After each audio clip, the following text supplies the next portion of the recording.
Bismillah.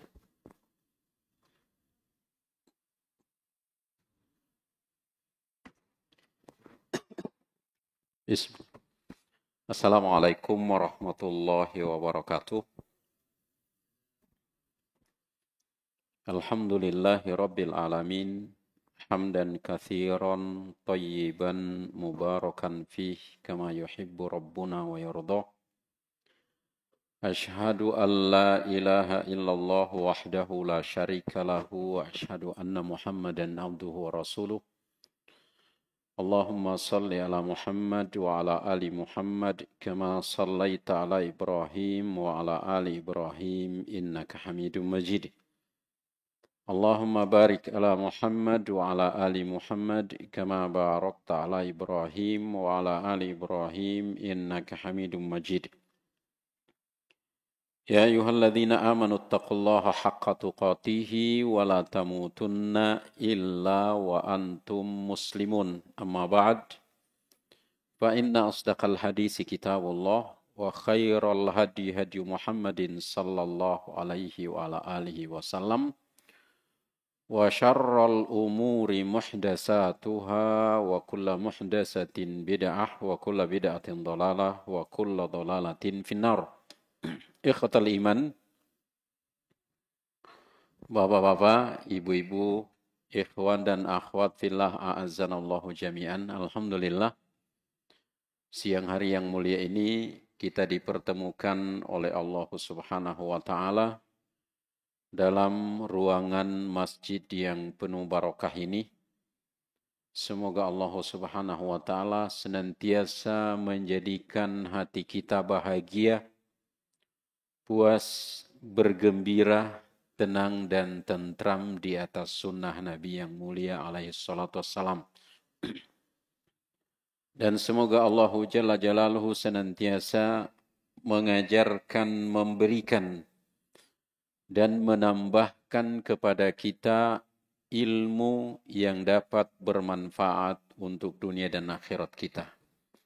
Allahumma alimna bima yanfa'una wanfa'na bima 'allamtana wa zidna ilman ya rabbal alamin.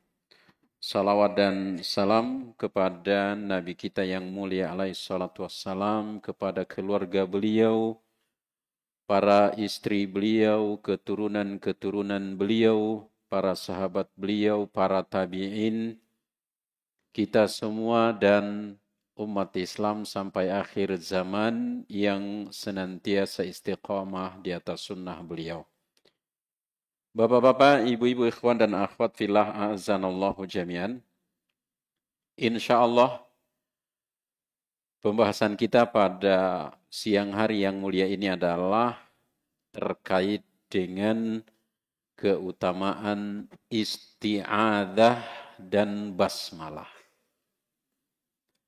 Isti'adzah biasa juga disebut dengan ta'awudz. Ta'awudz. Perlindungan diri. Kalau isti'adzah, permohonan perlindungan diri. Karena di dalam bahasa Arab, kalau ada alif dan kemudian sin, setelah itu ada ta, itu biasanya diartikan permohonan, permintaan. Seperti istighfar. Ya kan? Istiftah. Dan kalimat-kalimat yang semakna diantaranya adalah isti'adzah. Yang juga biasa disebut dengan ta'awudz. Jemaah sekalian, mungkin di antara ida yang ingat yang ada dalil isti'adzah pada kesempatan mana saja kira-kira? Ada yang sempat ingat? Kapan kita dianjurkan untuk membaca ta'awudz atau isti'adzah? Selain ketika akan baca Quran. Yang bisa menyebutkan semuanya boleh pulang duluan.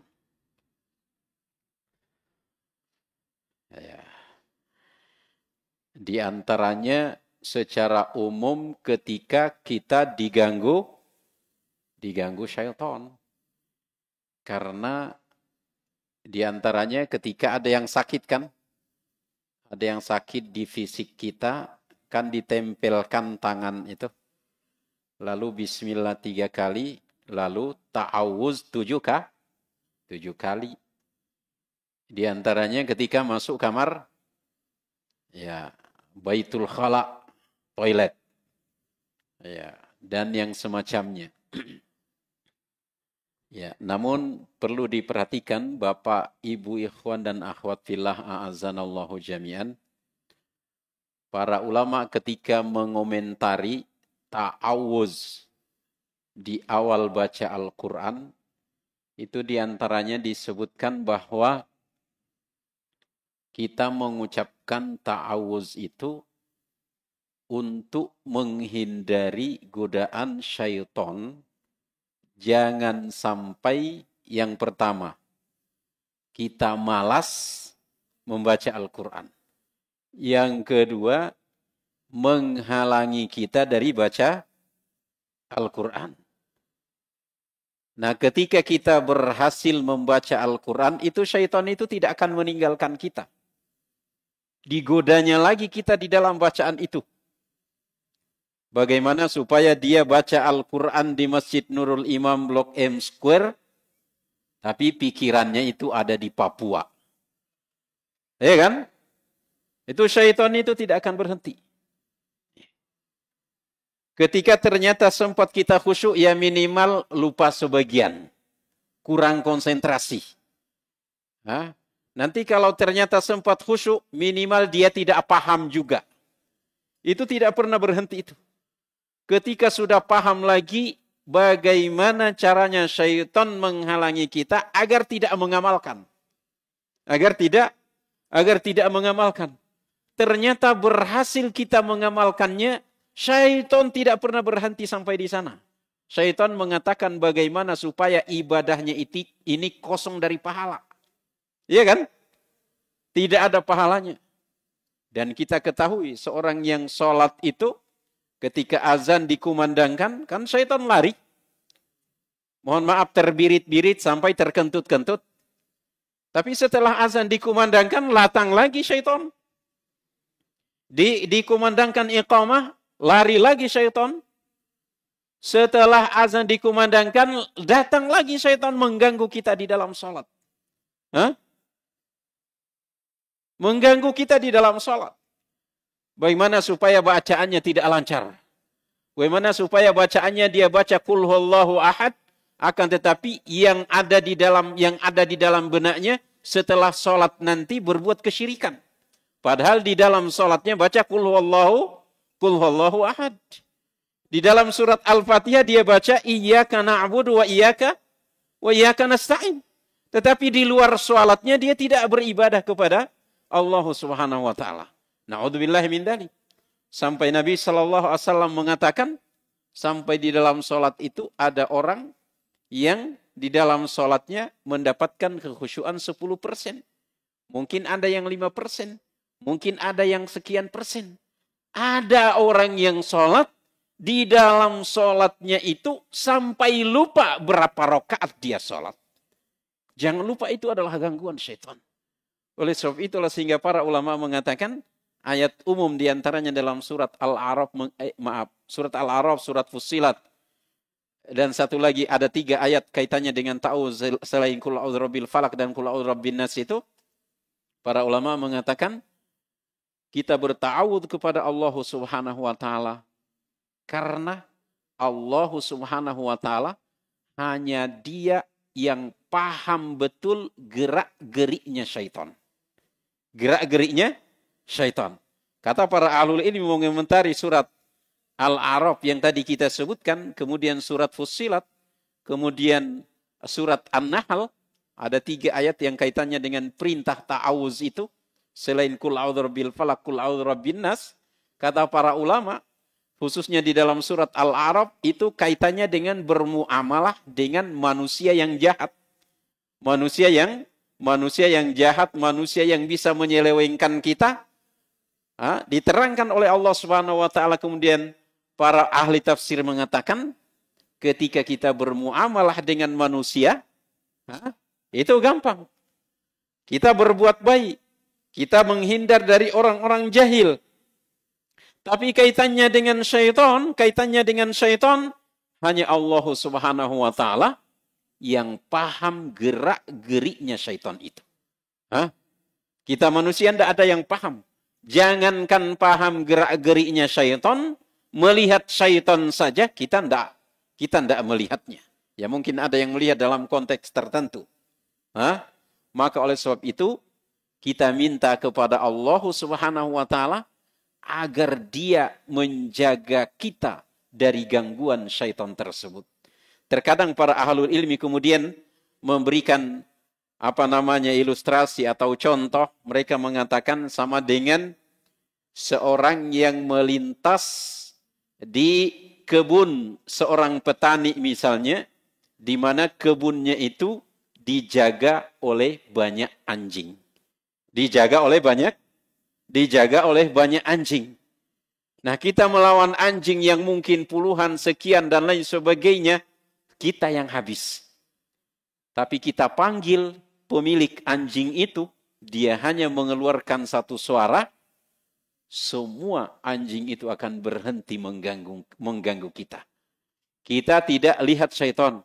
Kita tidak melihat bagaimana syaitan itu mengganggu kita, meskipun dalam hadis dalam ayat disebutkan. Akan tetapi yang mengetahui hakikat dari semua itu adalah Allah Subhanahu wa taala. Oleh sebab itulah, sehingga kata para ulama, al-isti'adzatu ma'naha talabul wiqayati wal himayah. Isti'adzah itu adalah meminta penjagaan. Wiqayah dan himayah itu di dalam bahasa Arab terkadang disebut mutaradif, sinonimnya, akan tetapi terkadang maknanya berbeda. Himayah, riayah, tahsin, itu semua penjagaan, pembentengan agar dihalangi dari gangguan syaitan.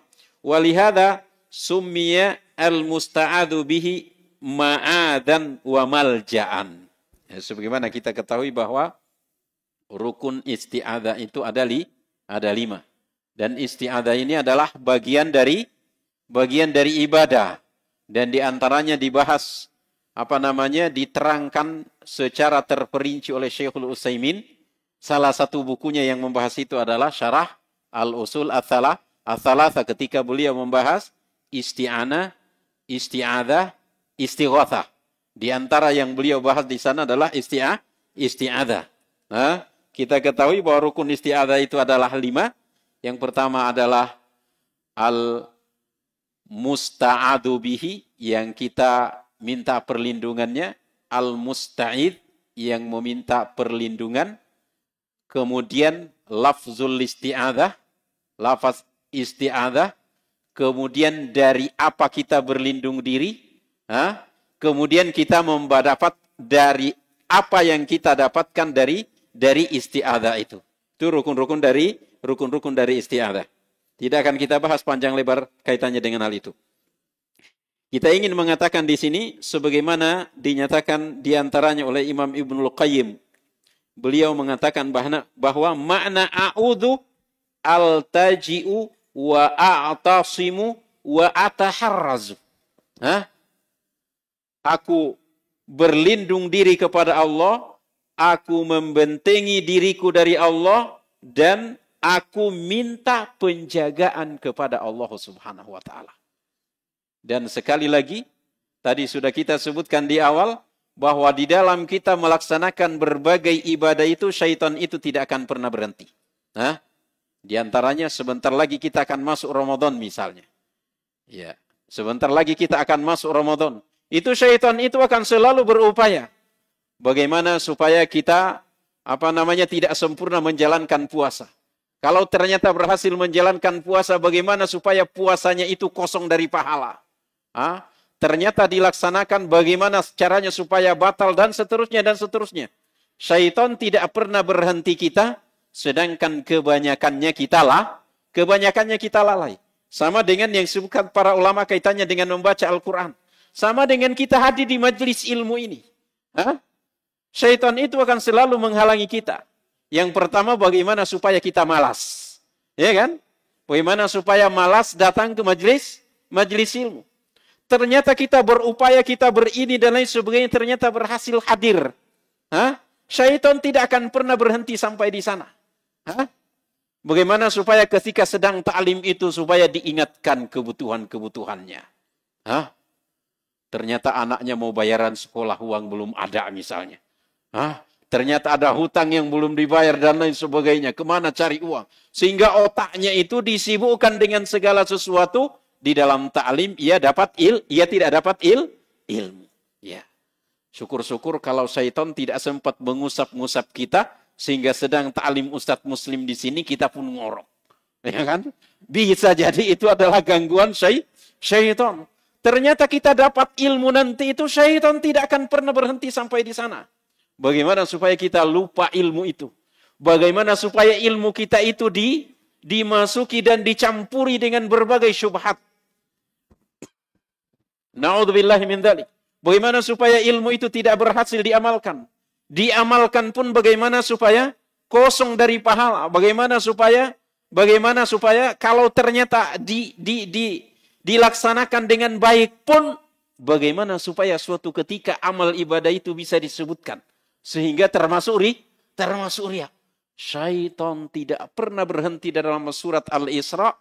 Allah Jalla Jalaluhu mengatakan kepada syaitan bahwa silahkan Anda kerahkan pasukan yang berjalan kaki dan yang berkendaraan, kerahkan semuanya untuk menggelincirkan Bani Adam. Qala Ibnu Katsir berkata, al-isti'adzatu hiya, isti'adzah itu adalah al-iltija'u ilallahi wal-iltisaqu bijanabihi. Kembali kepada Allah dengan meminta perlindungan dan penjagaan min syarri kulli dhi syarrin, dari segala sesuatu yang memiliki keburukan. Yang memiliki keburukan apapun itu. Mungkin syaitan, mungkin ini dan lain sebagainya. Itu kita bermohon kepada Allah Subhanahu wa taala agar kita dilindungi dari kejahatan semua itu. Sehingga di dalam surat Al-Falaq, qul a'udzu birabbil falaq min syarri ma khalaq. Aku berlindung kepada Allah Subhanahu wa taala dari apa saja, dari keburukan apa saja yang diciptakan oleh Allah Subhanahu wa taala. Bukan hanya syaitan. Kita berlindung diri kepada Allah dari kejahatan sesama manusia. Dari kejahatan penipu, dari kejahatan pembegal, dari kejahatan ini. Dari kejahatan pada harta kita, dari kejahatan pada keluarga kita. Dari kejahatan bencana alam. Min syarri qul a'udzu birabbil falaq min syarri ma khalaq. Du'aan wa ibadatan lillah. Kita memohon perlindungan diri kepada Allah dengan berdoa dan beribadah kepadanya Allah Azza wa Jalla, kal isti'anah wal istighatsah dan seterusnya. Fal isti'adzatu wal istijaratu wal istighatsah, ini hampir semua maknanya minta perlindungan, minta penjagaan dari Allah Subhanahu wa taala, minta dihindarkan dari bencana. Ayat-ayat yang menyebutkan isti'adzah. Yang pertama adalah surat Al-A'raf. Wa imma yanzaghannaka minasyaitani nazghun fasta'idz billah innahu sami'un alim. Ini tidak akan kita sebutkan tafsiran ayat ini secara keseluruhan. Para ulama mengatakan nazghun di sini adalah keinginan untuk melakukan keburukan. Keinginan untuk melakukan keburukan. Terkadang para ulama mengartikan nazgun itu adalah al-fasad, kerusakan. Maka apabila syaitan itu menggodamu, ingin menggelincirkanmu untuk berbuat keburukan, fasta'idz billah.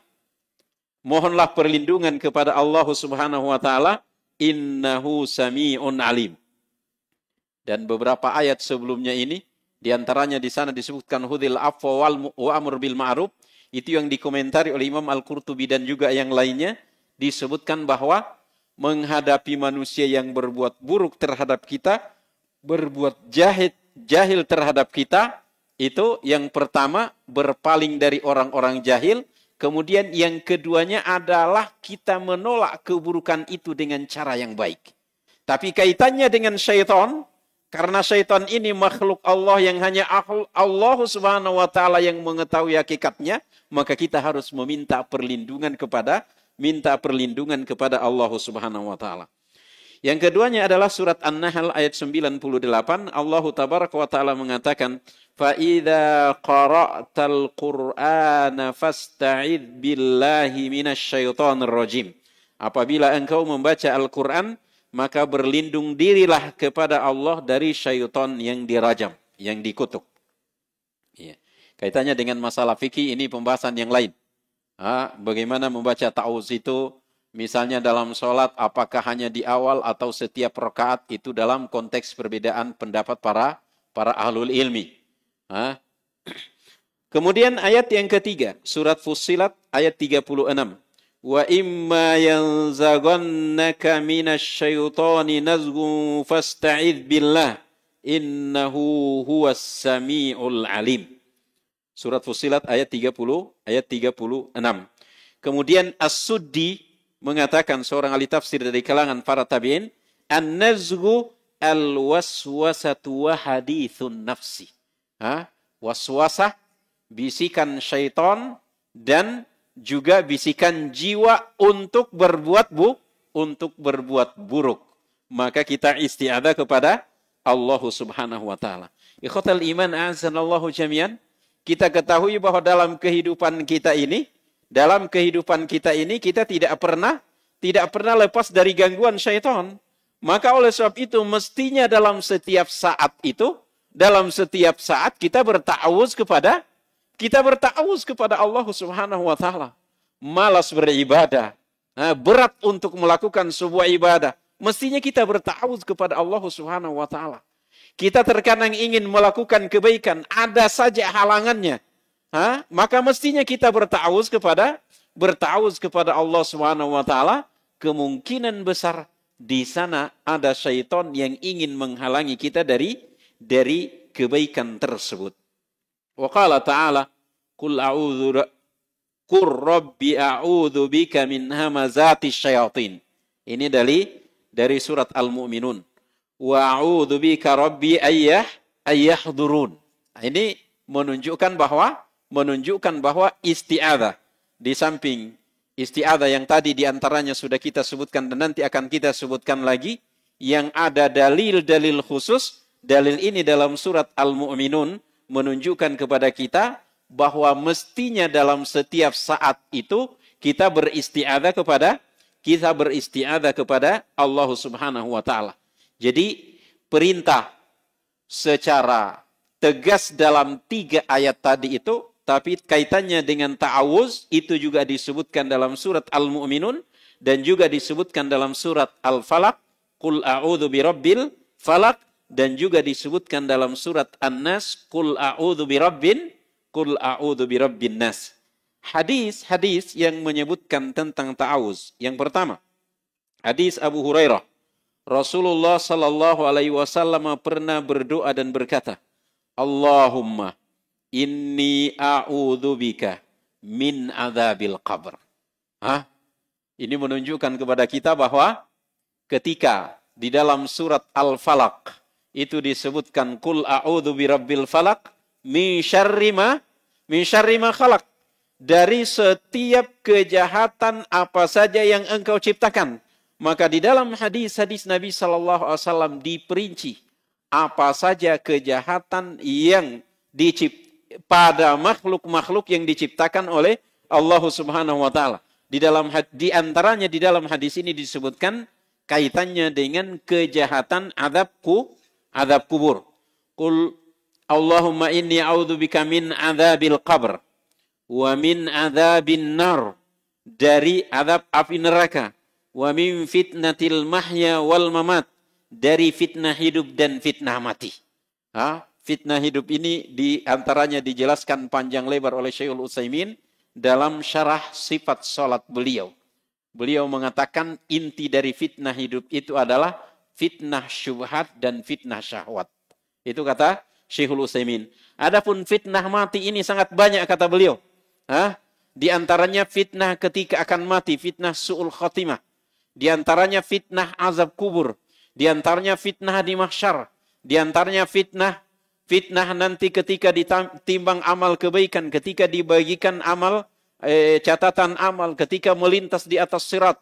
Dan fitnah yang paling buruk dan paling dahsyat itu adalah fitnah yang terdapat di dalam azab api neraka. Wal'iyadu billahi ta'ala. Wa min fitnatil masihid dajjal. Dan dari fitnah al-masih ad-dajjal. Ini al-masih ad-dajjal ini sudah pernah kita bahas di majelis ini ketika kita membahas sebuah judul yang berbunyi para pengikut Dajjal.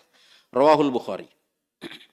Kemudian hadis yang kedua yang menunjukkan bagaimana Nabi sallallahu alaihi wasallam isti'adzah, mohon perlindungan kepada Allah Subhanahu wa taala.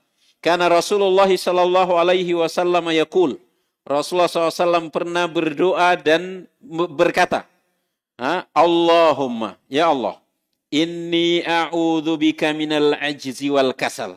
Ya Allah, sesungguhnya aku berlindung diri kepadamu dari ketidakmampuan, wal kasal, dan kemalasan. Kita manusia ini sangat terbatas.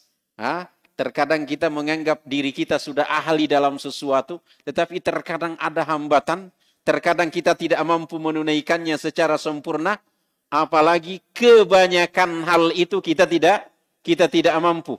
Di antaranya tidak mampu dalam beribadah kepada Allah Subhanahu wa taala, tidak mampu menunaikan tugas atau tidak mampu menunaikan janji dan lain sebagainya. Nabi sallallahu wasallam berlindung diri kepada Allah dari sifat seperti ini. Allahumma inni a'udzubika minal ajzi wal kasal. Juga aku berlindung diri kepadamu ya Allah dari sifat malas, wal jubni, wal haram. Dan aku berlindung diri kepadamu dari sifat pengecut, wal haram, dan sifat usia pikun. Ini ternyata ada perlindungan dirinya. Subhanallah. Dan perhatikan Bapak dan jamaah sekalian yang dimuliakan oleh Allah Subhanahu wa taala, para ahlul ilmi menyingkap banyak hal kaitannya dengan penyakit pikun ini. Di antaranya para ahlul ilmi mengatakan bahwa orang yang selalu berupaya untuk menghafal ayat-ayat Al-Qur'an dengan izin Allah Subhanahu wa taala dihindarkan dari usia pikun. Dan usia ini dimohon oleh Nabi kita sallallahu alaihi wasallam agar tidak terjadi pada dirinya. Dan semua kita, ana yakin semua kita pasti tahu bagaimana rumitnya atau repotnya mengurus diri kita. Mungkin juga kita merepotkan orang lain. Na'udzubillahi min dzalik. La qaddarallah ajaranallahu minna. Semoga Allah melindungi diri kita dari sifat seperti itu atau dari kondisi seperti itu. Bagaimana sulitnya hidup dalam kondisi seperti ini, dan Nabi kita sallallahu alaihi wasallam selalu berlindung diri agar tidak terjadi pada dirinya. Wal bukhl, dan aku berlindung diri kepadamu ya Allah dari sifat bakhil, pelit, kikir. Wa a'udzu bika min adzabil qabr wa min fitnatil mahya wal mamat. Tadi sudah disebutkan di atas kaitannya dengan hal ini yang diriwayatkan oleh Imam Bukhari dan Muslim, dan hadis yang kaitannya dengan perlindungan diri dari sifat tidak mampu, tidak berdaya, malas, pengecut, usia pikun, bakhil. Ini secara khusus diriwayatkan oleh Imam Bukhari rahimahullahu taala. Hadis yang ketiga dari Abdullah bin Amr radhiyallahu anhu qala, kana min du'ai Rasulillah sallallahu alaihi wasallam, di antara doanya Rasulullah sallallahu alaihi wasallam, Allahumma inni a'udzubika minal ajzi wal kasal. Allahumma inni a'udzubika min zawali ni'matik. Ya Allah, aku berlindung diri kepadamu dari hilangnya nikmatmu yang engkau karuniakan kepadaku. Hah? Subhanallah. Wa tahawuli afiatik, dan berubahnya nikmat afiah yang engkau karuniakan kepadaku, yaitu selamatnya kita dari dosa, dari maksiat. Wa fajaati nikmatik, dan aku berlindung diri kepadamu ya Allah dari musibah yang datang secara tiba-tiba. Wa faji'ati nikmatik wa jami'i sakhatik, dan aku berlindung diri kepadamu Allah dari segala hal yang menimbulkan kemurkaanmu. Yeah. Ini mohon maaf, mungkin jarang-jarang kita baca. Di antaranya saya pribadi mohon maaf. Kalau yang dua tadi di atas sering kita baca. Bahkan di dalam sholat kita baca. Akan tetapi Allahumma inni a'udzubika min zawali ni'matik wa tahawuli afiatik wa faj'ati nikmatik wa jami'i sakhatik. Ini jarang-jarang kita baca.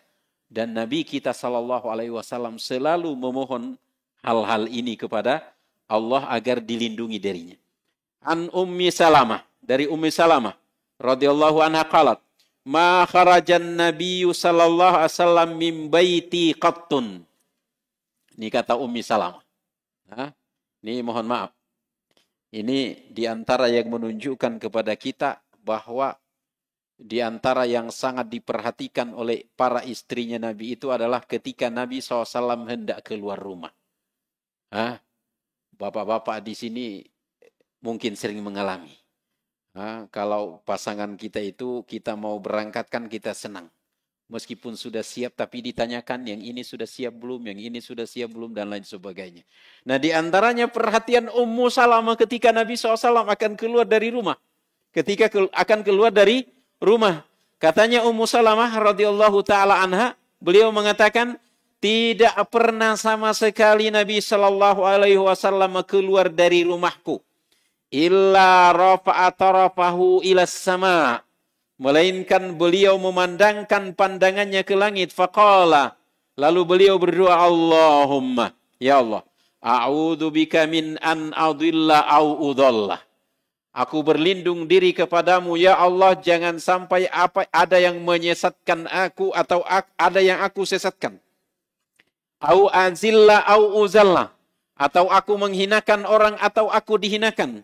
Au azlima au uzlima, atau aku menzolimi orang atau aku dizolimi orang. Au ajhala au yujhala alayya, aku yang membodoh-bodohi orang atau orang membodoh-bodohi aku.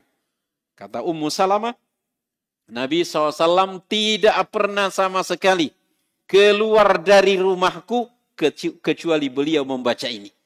Hadis ini diriwayatkan oleh Imam Abu Daud wa sahhahul Albani, dan kemudian disahihkan oleh Imam Al-Albani.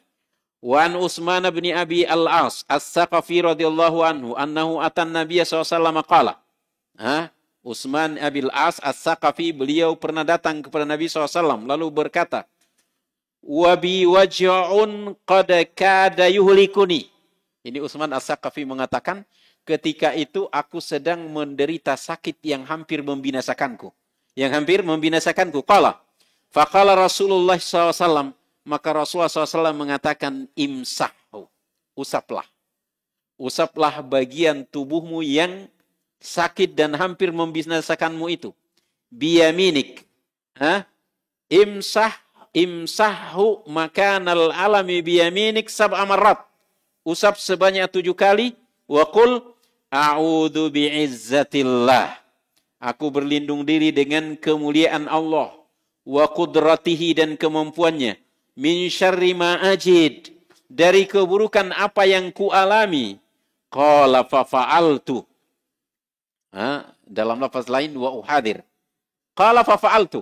Utsman As-Saqafi kemudian mengatakan, lalu aku pun katakan itu. Itu aku lakukan. Aku usap sebanyak 7 kali dan aku baca bacaan ini. Ini mohon maaf ikhwatal iman azanallahu jami'an. Utsman As-Saqafi mengatakan di sini, wa bi waj'un qad kada an yuhlikani.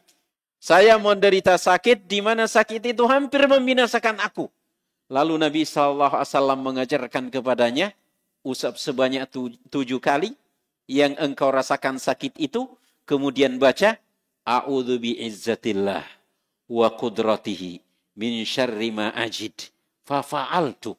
Lalu kemudian Utsman As-Saqafi mengatakan, aku pun melakukannya. Fafa'altu dzalika. Fa'adhaballahu azza wa jalla ma kana bi. Maka Allah azza wa jalla menghilangkan apa yang aku derita itu. Falam azal amuru bihi ahli wa ghairahum. Maka kata Utsman As-Saqafi, setelah itu selalu aku perintahkan kepada keluargaku dan selain mereka untuk melakukan hal itu ketika mereka menderita sakit. Subhanallah. Dalam sebuah hadis yang lain, pernah seorang sahabat mengatakan bahwa tidaklah seorang menempati sebuah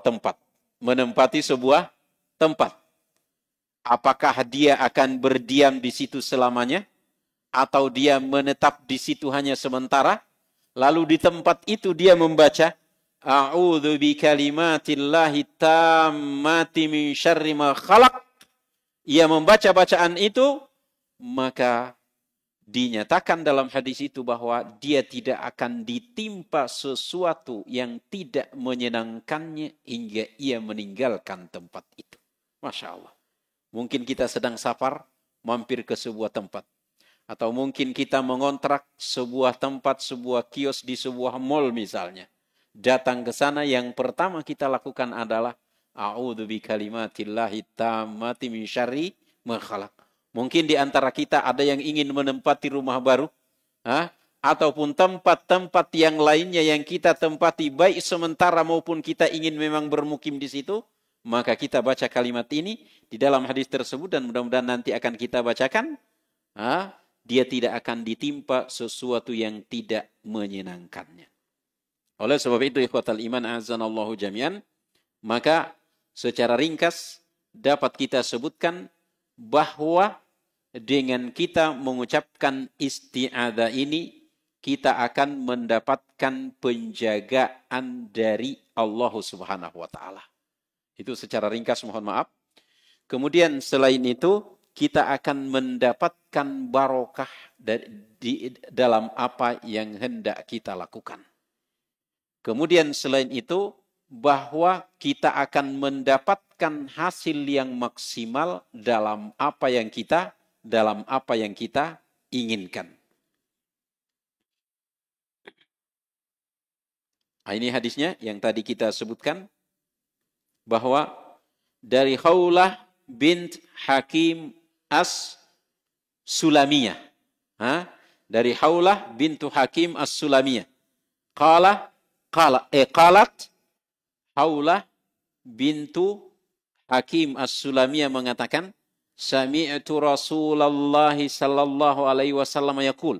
Aku mendengarkan Rasulullah SAW bersabda, Man nazala manzilan. Siapapun yang mendiami suatu tempat. Faqala. Lalu ia membaca, A'udzu bikalimatillahi tammati min syarri ma khalaq. Aku berlindung diri kepada Allah dengan kalimat-kalimatnya dari kejahatan setiap apa yang ia ciptakan. Lam yadurhu syai'un. Tidak akan memudaratkan terhadap dirinya sesuatu pun. Hatta yarhala min manzilihi dhalik. Hingga ia meninggalkan tempat itu. Al-maf'ul lima ashkala min kitab talkhis wa qila al-kalimatu huna hiyal Qur'an. Disebutkan bahwa yang dimaksud kalimat yang ada di dalam permohonan isti'adzah tadi itu adalah Al-Qur'an. Al-Qur'an. Ikhwatal iman a'azzanallahu jami'an.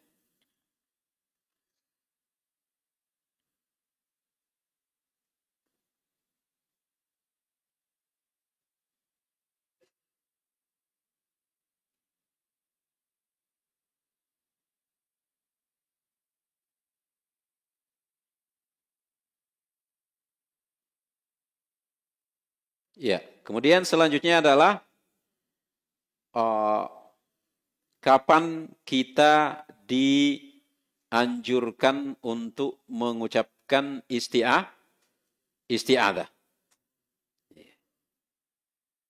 Di antaranya tadi sudah kita sebutkan ketika akan membaca Al-Quran. Ketika akan membaca Al-Quran.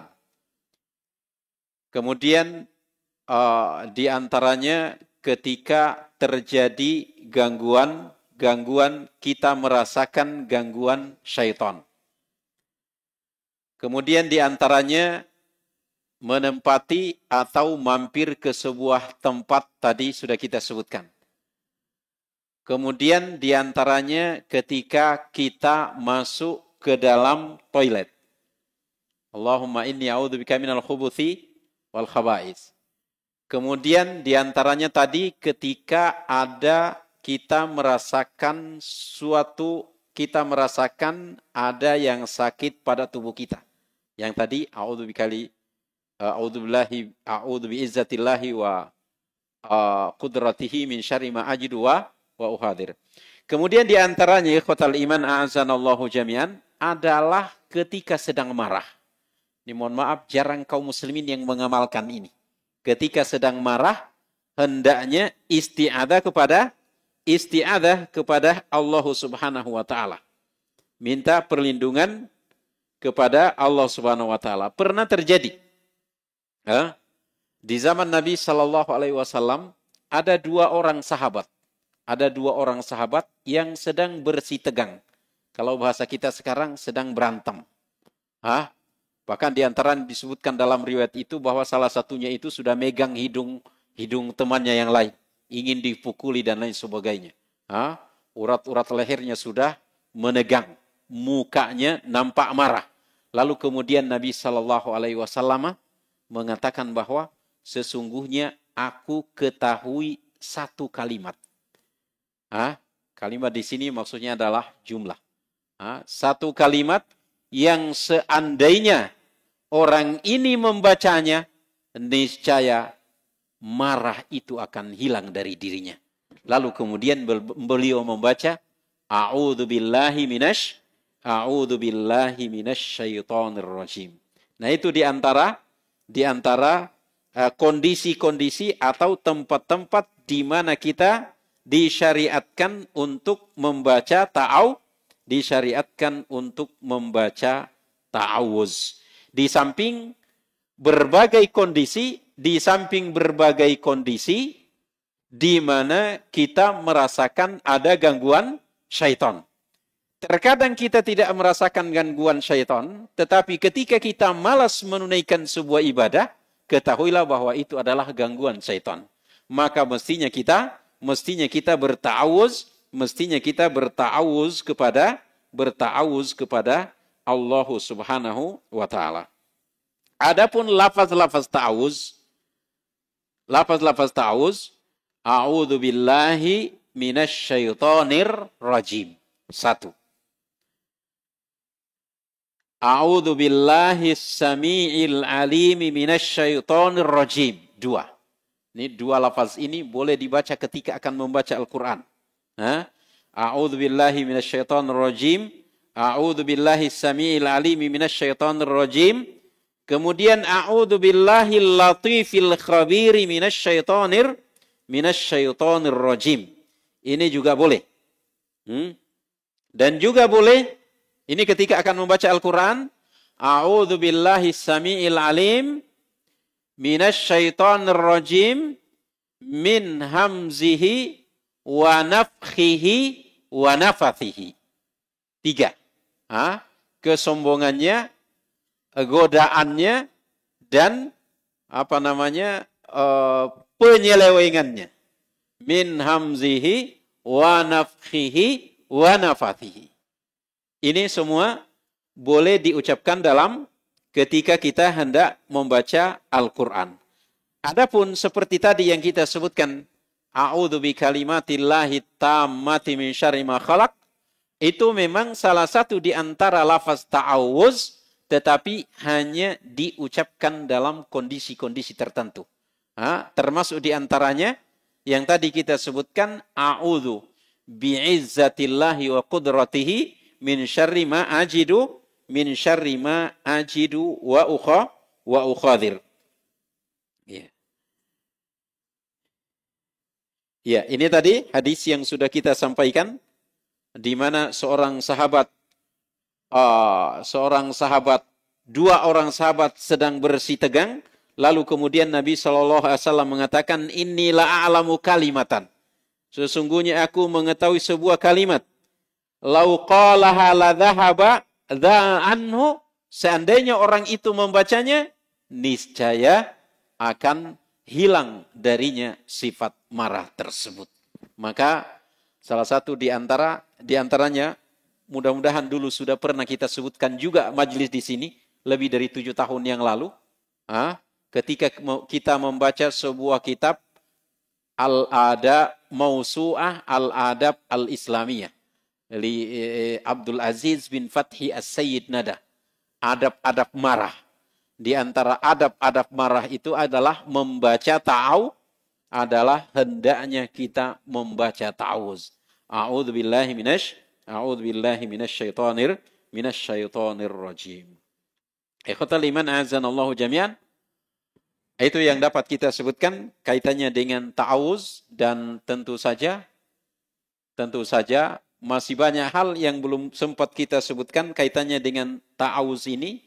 Namun kita ingin mengatakan bahwa syaitan itu tidak pernah berhenti, tidak pernah bosan, tidak pernah merasa lelah, dan tidak akan pernah meninggalkan kita dalam setiap kondisi kita. Maka hendaknya hal ini kita sadari, sehingga di dalam hidup kita itu kita banyak mengucapkan ta'awuz. Ikhwatal iman a'azanallahu jami'an. Kaitannya dengan basmalah, secara ringkas kita ingin mengatakan bahwa untuk diterimanya sebuah amal ibadah itu harus diawali dengan bismillah. Ketika kita mengucapkan bismillah pada apa yang kita lakukan, maka Allah Subhanahu wa taala akan melimpahkan barokahnya terhadap apa yang kita lakukan itu. Ini terkait dengan bismillah. Oleh sebab itulah sehingga dalam salah satu ayat di dalam surat An-Nas, min syarril waswasil khannas, kata para ulama, al-khannas di sini adalah sesuatu yang muncul ketika tidak disebut nama Allah, tidak diingat nama Allah. Dia akan muncul dan akan menggoda, menyelewengkan Bani Adam ketika tidak disebut nama Allah. Namun ketika disebut nama Allah Subhanahu wa taala, maka dia pun akan bersembunyi dan akan hilang. Dalam konteks yang lain katanya dengan tafsir surat Qul Huwallahu Ahad, di sana disebutkan bahwa ketika seorang itu mengingat atau menyebut nama Allah Subhanahu wa taala, maka syaitan itu mengecil sampai lebih kecil daripada lalat. Akan tetapi ketika seorang melakukan sesuatu di dalamnya tidak disebut nama Allah Subhanahu wa taala, maka dia akan membesar dan sampai lebih besar daripada rumah. Na'udzubillahi min dzalik. Maka dengan demikian, di antara keutamaan basmalah itu, di samping tentu saja mengusir syaitan, sebagaimana tadi basmalah, kita mengucapkan di samping itu, ketika kita mengucapkan basmalah dalam sesuatu, maka Allah Subhanahu wa taala akan melimpahkan barokahnya terhadap apa yang kita lakukan itu. Di samping itu, Allah Subhanahu wa taala akan menjadikan kita istiqomah di dalam apa yang kita lakukan tersebut. Ketika selalu kita ingat akan Allah, kita sebut nama Allah Subhanahu wa taala dalam melakukannya. Nah, ikhwatal iman azanallahu jami'an, adapun tempat-tempat yang secara khusus disebutkan dalil di dalamnya disunnahkan atau diwajibkan kita membaca basmalah, yang pertama adalah tustahabbu inda dukhulil khala'. Disunnahkan membaca bismillah ketika akan masuk toilet. Mohon maaf, WC. Bismillahi Allahumma inni a'udzubika minal khubuthi wal khaba'ith. Aku berlindung diri kepadamu dari jin laki-laki dan perempuan. Yang kedua, tustahabul basmalah fi awalil wudu. Disunahkan membaca basmalah di awal wudu. Nabi SAW bersabda, la wudu aliman la yadhkurismallahi alaihi, lima lam yadhkurismallahi alaihi. Tidak sah wudu orang yang tidak membaca basmalah. Salisan yang ketiga, tustahabu inda qiraatil Qur'an. Disunahkan membaca bismillah ketika membaca Al-Qur'an. Terutama ketika dimulai dari awal surat, kecuali surat At-Taubah. Surat At-Taubah itu tidak ada basmalahnya. Adapun perbedaan pendapat para ulama mengenai apakah basmalah itu termasuk ayat dari setiap surat, itu dalam ruang lingkup perbedaan pendapat para ulama. Yang jelas dalam satu surat An-Naml itu disebutkan wa innahu min Sulaimana wa innahu bismillahirrahmanirrahim.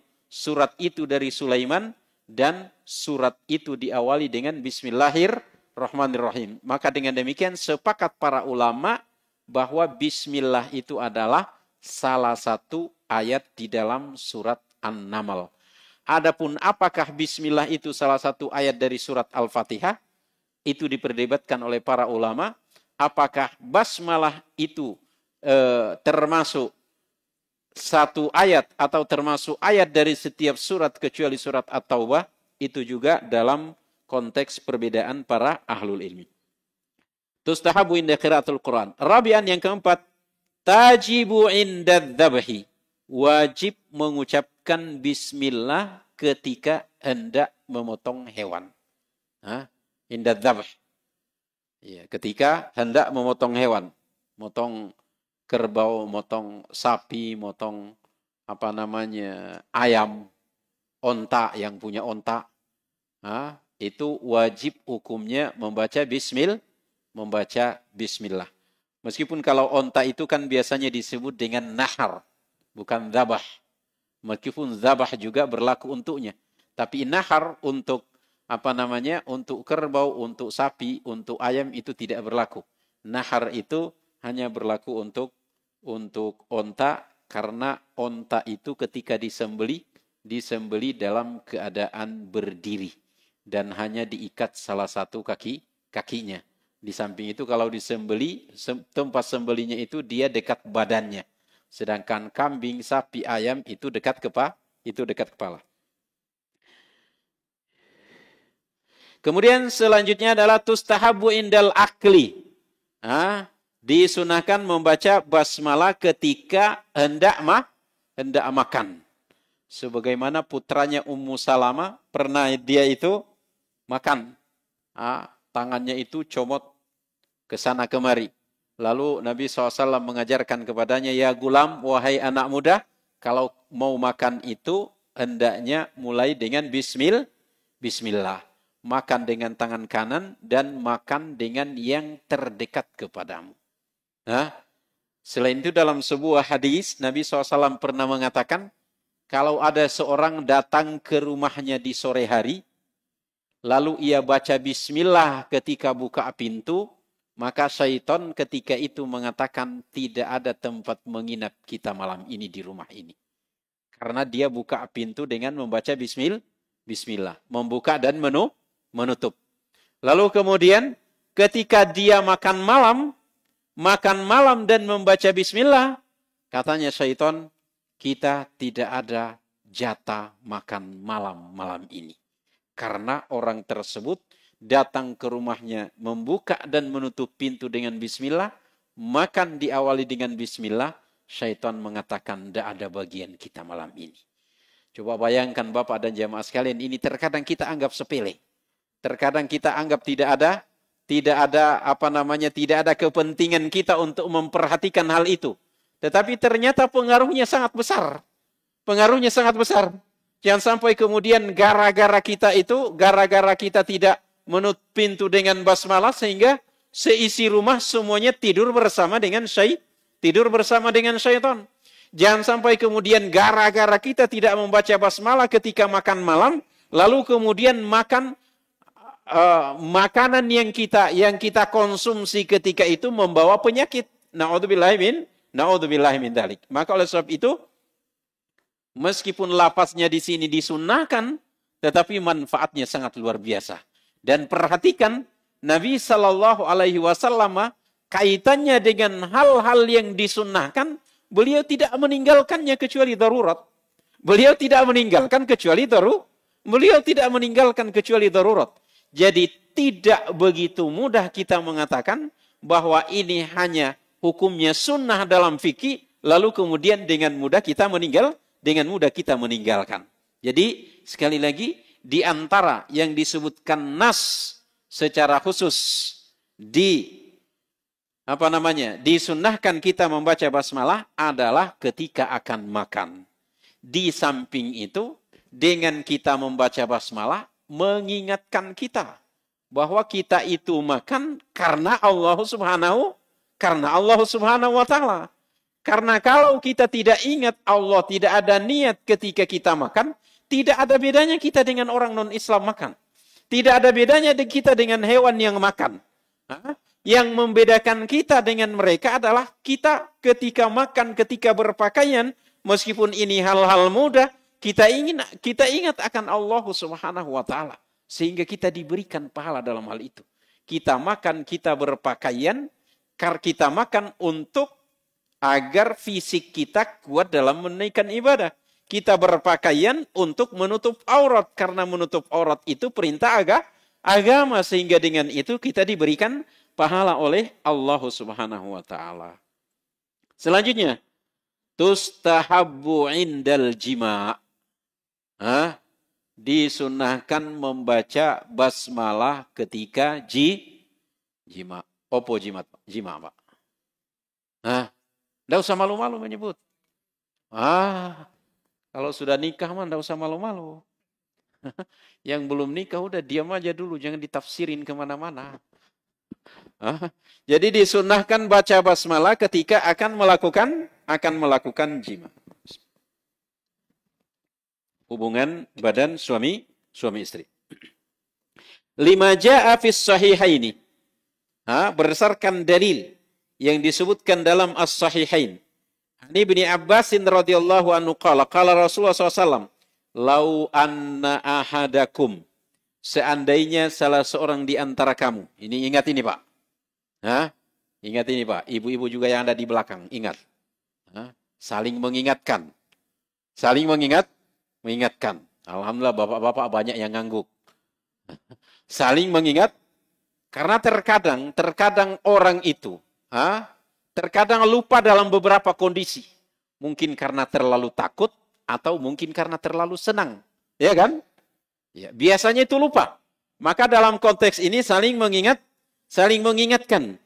Berdasarkan sebuah hadis yang disebutkan di dalam As-Sahihain dari Ibnu Abbas radhiyallahu anhu qala Rasulullah SAW, lau anna ahadakum, seandainya salah seorang di antara kalian, idza arada an ya'tiya ahlahu, apabila ia ingin mendatangi keluarganya. Masya Allah, kiasan yang diberikan oleh Nabi SAW.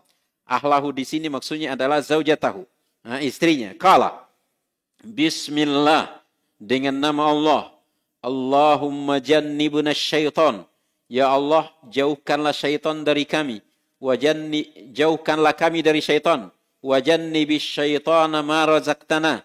Dan jauhkanlah syaitan dari apa yang engkau karuniakan kepada kami.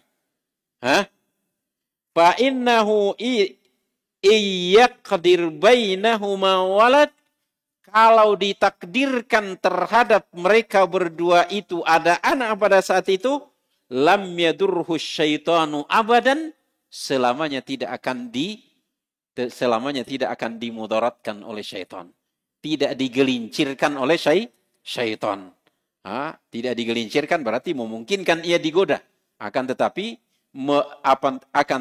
ia memiliki kekuatan sehingga kemudian dia tidak digelincirkan oleh syaitan. Tapi perhatikan Bapak dan jamaah sekalian. Di sini Nabi Shallallahu Alaihi Wasallam mengatakan, wajannibis syaitana ma razaqtana. Jauhkanlah syaitan dari apa yang engkau karuniakan kepada kami. Di samping mohon maaf, ketika kita melakukan hubungan suami istri itu, di samping kita ingin menginginkan keturunan, juga banyak hal yang kita inginkan dari sana.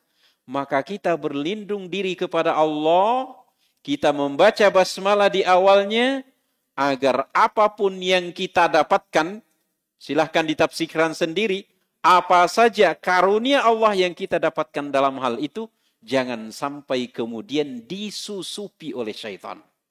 Ikhwatal iman a'azzanallahu jami'an, maka hendaknya hal seperti ini kita perhatikan. Kemudian, selanjutnya, innama syuri'atil basmalah dzikrillahil aliyil azim.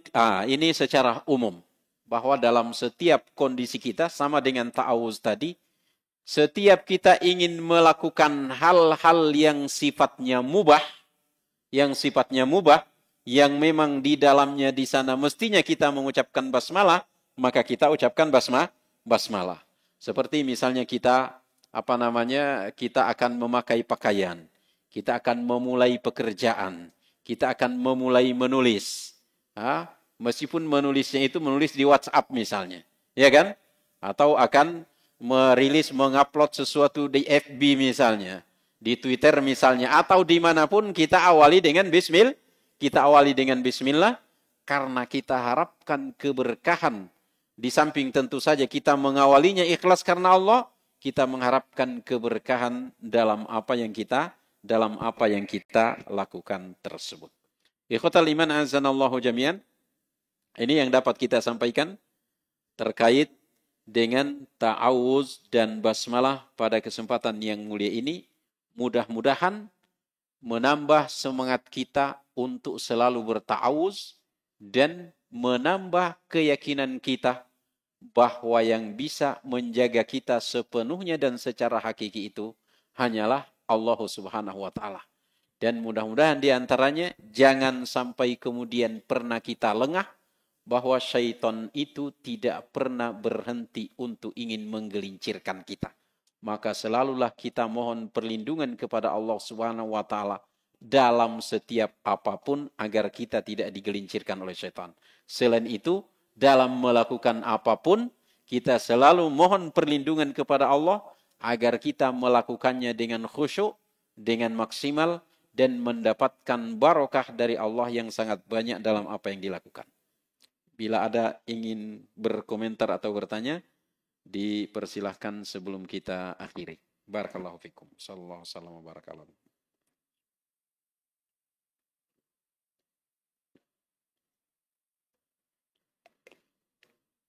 Tafadhol, silakan Pak. Waalaikumsalam warahmatullahi wabarakatuh.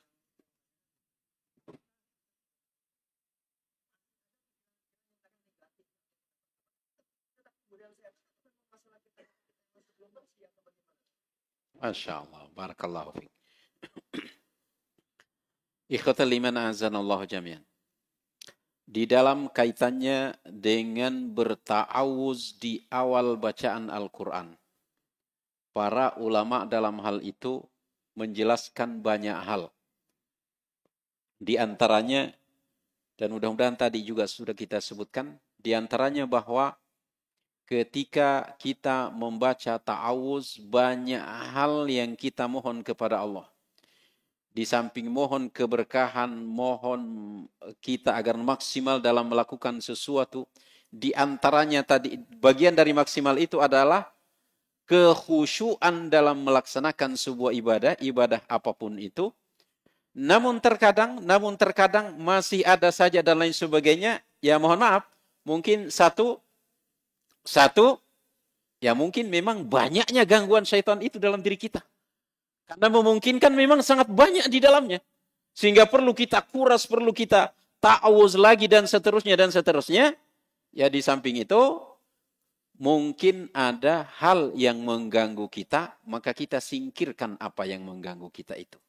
Maka oleh sebab itulah sehingga misalnya sebelum sholat nih, sebelum sholat itu kita mempersiapkan diri.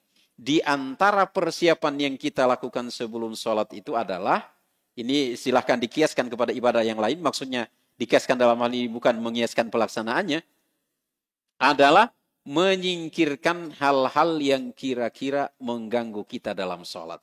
Jadi dalam hal ini kalau ternyata kita sudah ta'awuz, ternyata kita berupaya menghilangkan hal-hal negatif yang terkadang meresahkan, terkadang menyedihkan, bahkan terkadang membuat kita kesal dan lain sebagainya, ta'awuz lagi dan ta'awuz lagi.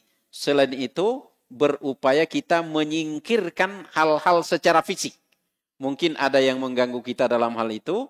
Selain itu, kalau kita sudah berupaya berarti tawakkallah sepenuhnya kepada Allah Subhanahu wa taala. Kita hanya disyariatkan berbuat apa yang kita mampu. Yang kita tidak mampu itu sudah urusan Allah Subhanahu wa taala.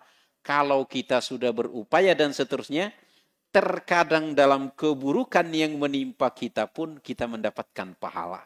Mengapa? Karena kita sudah menjalani hal-hal untuk menyingkirkan keburukan itu ternyata masih ada. Mungkin itu sebuah ujian agar kita meningkatkan pribadi dan memungkinkan Allah Subhanahu wa taala memberikan kita nilai pahala dalam apa yang mengganggu kita itu. Wallahu taala a'lamu bissawab. Masih ada, Pak? Silakan, Pak.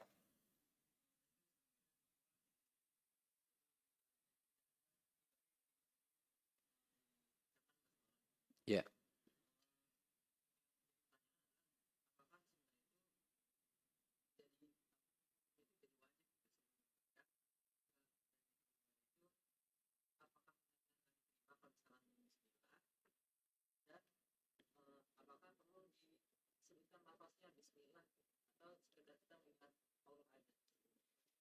Ya, barakallahu fiik.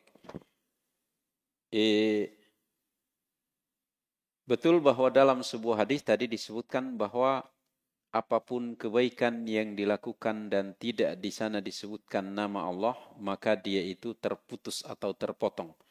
Namun perlu diperhatikan, mohon maaf dalam hal ini kembali kepada fikih bahwa khususnya tadi kondisi-kondisi di mana ada nas secara khusus di situ menyebutkan basmalah, dan di antaranya tadi itu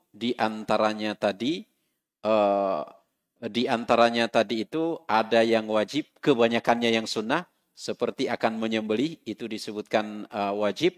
Maka dalam konteks yang disebutkan di dalamnya basmalah, maka di sana dianjurkan kita membaca basmalah. Namun ketika lupa, maka ibadah itu tetap diterima oleh Allah Subhanahu wa taala, karena sebagian para ulama mengatakan terputus di sana maksudnya adalah terputus dari rahmat Allah Subhanahu wa taala, namun secara hukum syar'i itu tetap sah. Itu tetap sah. Wallahu taala a'lamu bissawab. Masih ada, Pak? Silakan, Pak. Silakan.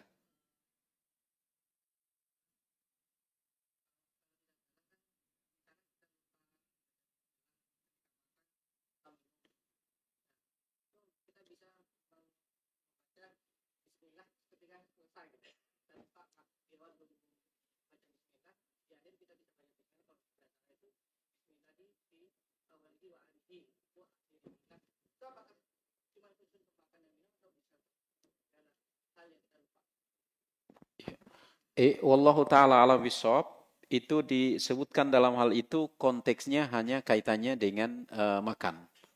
Konteksnya hanya kaitannya dengan makan. Adapun yang mengkiaskannya terhadap hal-hal selain makan, wallahu ta'ala alam bisawab. Tapi konteksnya hal itu adalah ketika hendak makan dan kita masih sedang makan. Adapun kalau sudah selesai makan berarti sudah berlalu, tinggal ketika itu kita banyak istighfar. Kenapa kemudian dilupakan oleh Allah Subhanahu? Kenapa dilupakan oleh Allah Subhanahu wa ta'ala? Ya, meskipun sebagian juga para ahlul ilmi, misalnya kita ini lagi menjelang Ramadan, ada yang berniat bismillah untuk beberapa makan, ada juga yang berpemahaman seperti itu. Tetapi konteks dalilnya itu adalah setiap melakukan, setiap makan atau setiap akan minum. Barakallahu fikum jami'an. Masih ada satu, silakan Pak. Waalaikumsalam warahmatullahi wabarakatuh. Wa fiik barakallah.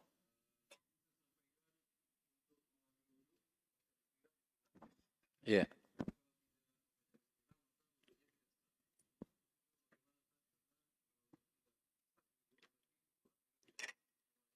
Iya. Barakallahu fiik.